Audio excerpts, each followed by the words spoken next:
Hello everybody, welcome back to the Tin Man's Corner. I'm your host, Jeffrey the Tin Man Taylor. And we're back in my mask section again because you probably think that that creepy clown mask was the last mask. Well, nuh-uh. This past weekend I went to Spirit Halloween with my folks and I picked up these two vintage looking masks. So we're going to do this a two-parter. So the first part, I'm going to be talking about the vampire. Second part will be the werewolf. Let's get down to this guy, shall we? I think he was one of the new masks to the lineup of vintage masks that Spirit Halloween came out with. And it says vampire, but I mean, hey, you could pass this off as a Dracula. That's what my mom thought. And I just love the colors that they went with for him. I'm a huge fan of blue. So I love when they put the blue around the eyes, and that's for shading. And they got the red popping, and the purple around the eyes makes them look more sinister. And that shiny black hair. I love the sculpt of the eyebrows. Now, I'm glad mask companies are trying to go back to that old vintage Ben Cooper stuff right there. I thought, to be honest with you, some of them masks actually look pretty cool too. This almost looks like something you can find in a museum probably, or a Halloween museum. So I'm going to put it on and tell you how it feels on my face. So, hold on tightly. Igor, bring me a victim. Yes, Master. Ah! Why'd you tell me? Why'd you make me grab my own hand? Well, you must be thirsty for blood. Yeah. Anyway, I try to do a little skip every now and then, but anyway. This thing actually feels comfortable on my face. It's got a foam pad right in here, so it fits easily on your face.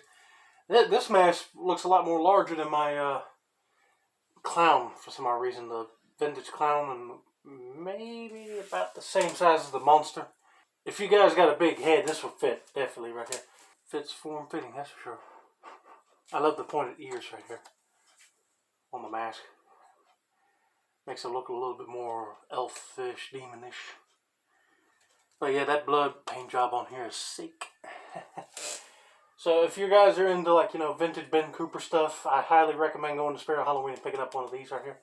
This is definitely a keeper, and I'm leaving this one tagged for now, just so I can hang it on my wall as decor.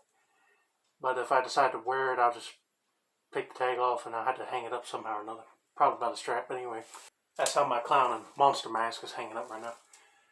Anyway, comfortability wise, it feels comfortable, but I should warn you, it's a little bit big, so when you do this, it kind of moves around your head, but that sponge is helping it keep its shape on your face so it won't be moving around like crazy. But breathability, there's a little slit in the mouth, got some holes right up in the nose, and also the eyes, of course. But anyway, and plus it's made out of vacuum formed plastic, so it ain't gonna overheat on you unless you wear it too long.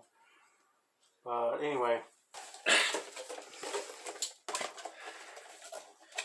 so I would say, if, like I said, if you're a fan of Ben Cooper, or if you're into vampires, you need to grab one of these right now before Spirit Halloween is gone for next year. You know what I mean? And plus, I had my eye set on this mask too when I was looking up other people's YouTube videos. I already got the clown and the monster, but I had my eye on this one, the werewolf, and I would like to get the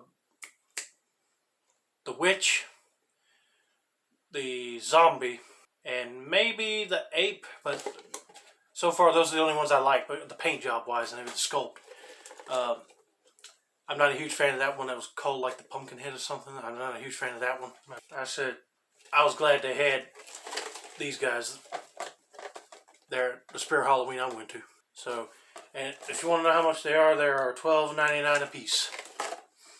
That ain't bad. Okay.